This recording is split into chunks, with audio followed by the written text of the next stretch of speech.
Hey guys, in this video I'm going to talk you through all the different transformations of graphs that you might see in GCSE higher maths. So before you go with the transformations, in each of the examples, this purple graph is our original function. Here I've made it look like a nice normal quadratic with the vertex at the point 0, 0.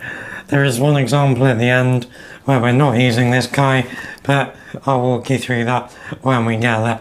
So our original function is y is f of x, so we're not worried about what the actual function is, just that we're writing it as y equals f of x and its vertex is at the point 0, 0. Okay, so let's get going with the transformations. So the first transformation, so all the transformed graphs are going to be in red in each example. So the first transformation we have here is y equals f of x plus a. So our function as it is, but plus a number on the outside. So what this does to our graph is it moves it up by a places. So nothing funny happens, it literally just moves straight up by a. So for example, if we had f of x plus 5, our graph would move 5 places up the y-axis, nowhere to the left, nowhere to the right, just up. So the translation vector for that would be 0a. So whatever a is, it would be 0a. So again, if a was 5, our translation vector would be 0, 5. Okay, so next up we are pretty much exactly the same situation, except this time a is negative. So if we transform our graph to f of x minus a, then that simply moves our graph straight down by a places. So again here, if we had f of x minus 5, then our graph would move down by 5 places. Our translation vector for these would be 0 minus a on the bottom. Again, if we had f of x minus 5, then our translation vector would be 0 minus 5. Okay, next up we have transformations along the x-axis. So this is where things start to get a little bit counterintuitive. So first up we have a positive translation along the x-axis. Now bizarrely and very counterintuitively, this happens when we transform our function to f of x minus a inside of the brackets with the x. So f of x minus a, not f of x minus a. Okay, so f of x minus a translates our graph positively along the x-axis, and this happens by a translation vector of a 0. So for example, if we transformed our graph to f of x minus 2, our graph would move to positive places along the x-axis, and the translation vector would be 2, 0. On the flip side, to translate our graph negatively along the x-axis, that would be f of x plus a. Again, the a is inside the brackets with the x, so f of x plus a translates our graph negatively along the x-axis, so the translation vector there is minus a, 0.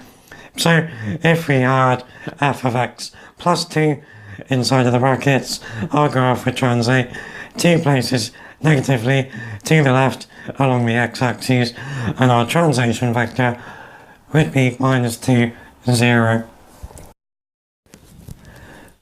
Okay, next up we have the reflection in the x-axis. Now this happens when you transform f of x to minus f of x.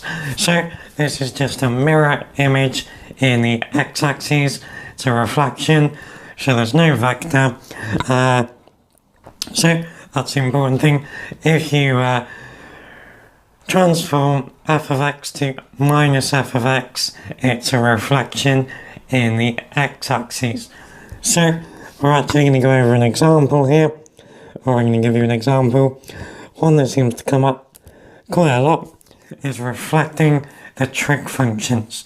So here we have y equals sine of x. So as always, that here is our purple graph. Then we've got y equals minus sine of x. So here sine of x is our function. So f of x is sine of x, minus f of x is minus sine of x. So the red curve or the wave here is the reflection of sine of x in the x-axis. So where sine of x is positive, minus sine of x is negative. Where sine of x is negative, minus sine of x is positive. So I've seen that come up quite a lot on exam papers, so I thought, let's chuck it in, why not? Okay, and then the last one, we have a reflection in the y-axis. Now this happens when you transform f of x to f of minus x. So this gives us a reflection in the y-axis. So here we're not starting with a quadratic that has a vertex at 0, 0, because that would just reflect to give exactly the same graph.